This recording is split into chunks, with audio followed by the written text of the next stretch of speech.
Hello mga kamalabo, once again, welcome back sa atin pong activity ngayon. This is our hive checking.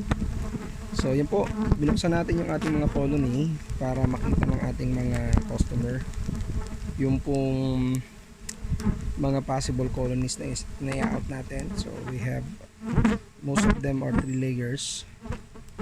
Yan, yan tayo mga 3 layers. Meron ko konti pa yung pangatong layer. Meron talagang nasa 3rd layer na. Ito natin. Ito, sobrang lakas na nito. Ito yung kanyang kasama. Tapos ito medyo nabuksan to kaya medyo pangit ang kanyang 2nd layer, 3rd layer. Ito malakas to. Puno. Puno din. Ito puno din. Ito medyo puno na rin ng konti. Ito puno din.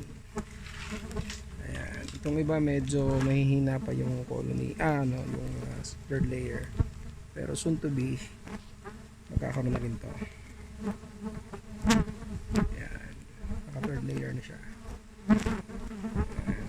So ito yung mga colonies na plano natin i-out. Kung meron pong magiging sure na kukuha.